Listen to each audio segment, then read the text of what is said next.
অনেকে বলে ফ্রিল্যান্সিং শিখতে এলে আমি নাকি পারবো না। অনেকে বলে ফ্রিল্যান্সিং শিখতে যাচ্ছি, অনেকে বলে মার্কেট প্লেসে কাজ করছি না, অনেকেই বলে ফ্রিল্যান্সিং তো ধোঁকাবাজি। কোনোটাই না। মূলত বিষয় হচ্ছে ফ্রিল্যান্সিংয়ে আপনি যদি আসতে চান আপনাকে অবশ্যই ধৈর্য ধরতে হবে, আর সেই ধৈর্য ধরা কোনো বিকল্প নেই। আপনি যদি আজকে আসেন, যদি আপনি বলেন যে আগামী 2 থেকে 4 দিনের মধ্যে ফ্রিল্যান্সিং থেকে ইনকাম করবেন, তাহলে আমি মনে করি ফ্রিল্যান্সিংটা আপনার জন্য ভাই। যদি ফ্রিল্যান্সিংয়ে আসতে চান অবশ্যই আপনাকে 2 থেকে 3টি মাস ধৈর্য ধরে থাকতে হবে। যেই বিষয়টা আপনি শিখবেন সেই বিষয়ের উপরে প্রপারলিভাবে আপনাকে দক্ষ হতে হবে। দক্ষ একজন ফ্রিল্যান্সার হওয়ার জন্য আপনাকে যথেষ্ট পরিমাণে স্কিল হতে হবে। সেই স্কিলকে কাজে লাগিয়ে আপনি বিশ্বে সব দেশে আপনি কাজ করতে পারবেন।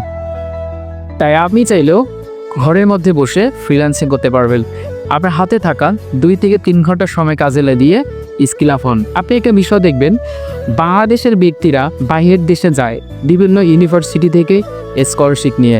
তারা কিন্তু বাংলাদেশ থেকে বাইরে যায় কেন? মূলত স্টাডি করার জন্য। কিন্তু ম্যাক্সিমাম ব্যক্তি দেখবেন স্টাডি করার পাশাপাশি তারা কিন্তু জব করতেছে অথবা আদার্স অন্য কিছু করতেছে। কিন্তু বাংলাদেশে যারা আমরা একজন স্টুডেন্ট আছি, প্রত্যেকটা স্টুডেন্ট কেন জানি আমরা মা বাবার উপর নির্ভরশীল হয়ে পড়ি। সো আমি মনে করি বাইরের দেশে গিয়ে যদি জব প্লাস স্টাডি করা যায়, তাহলে বাংলাদেশে যারা ম্যাক্সিমাম স্টুডেন্ট আমরা আছি চাইলে পড়ালেখার পাশাপাশি ফ্রিল্যান্সিংটা নিতে পারি। কারণ ফ্রিল্যান্সিংয়ের কাজটা ধরা বোঝা কোনো সময় না। আপনি যখন খুশি তখন ফ্রিল্যান্সিংয়ের কাজটা করতে পারবে।